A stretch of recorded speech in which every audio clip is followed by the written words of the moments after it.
Hello, this is Amina and welcome to SW News English. Just 3 days before the Supreme Court in its order struck down the electoral bonds as unconstitutional, the Finance Ministry had given approval to print 10,000 electoral bonds. All these details have been revealed from an email exchange and file noting between the Finance Ministry and SBI, which is obtained by the Indian Express. Now let's understand this whole case.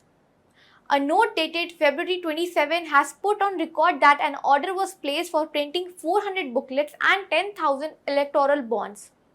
The note reveals that an order was placed to the Security Printing and Minting Corporation of India (SPMCIL) on February 12, 2024, which is just 3 days before the Supreme Court struck down the electoral bond schemes as unconstitutional. Now, this order for printing 10,000 electoral bonds of rupees 1 crore each were worth rupees 10,000 crore. It was on February 28 when the Finance Ministry told the State Bank of India (SBI) to immediately put a hold on printing of electoral bonds. But by that time, the Security Printing and Minting Corporation of India had already printed and dispatched 8,350 electoral bonds to the SBI. The instructions from the SBI in an email titled Hold on Printing of Electoral Bonds, Electoral Bond Scheme 2018 on February 28 went to the Security Printing and Minting Corporation of India. The SBI's Assistant General Manager of Transaction Banking wrote, "We have acknowledged the receipt of 4 boxes of security forms of electoral bonds containing total 8,350 bonds, email dated 23 Feb 2024. As in the light of judgment given by the Honorable Supreme Court, we request you to put a hold on the printing of remaining 1,650 electoral bonds for which approval had been given via budget division letter."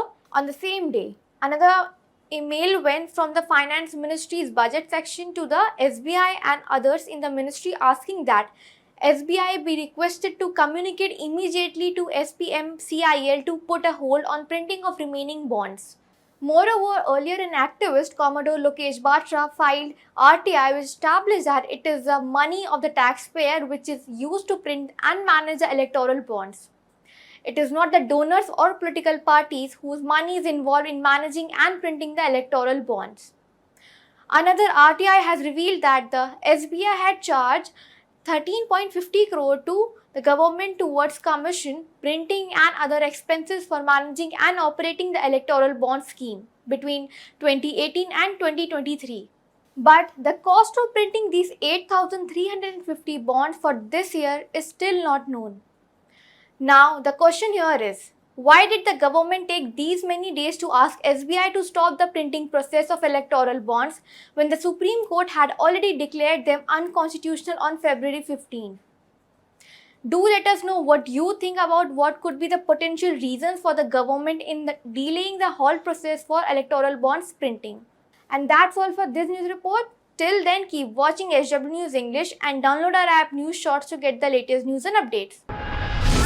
Stay ahead with our cutting-edge news app. Instantly access the latest shorts in just 1 minute and breaking news in just 50 words.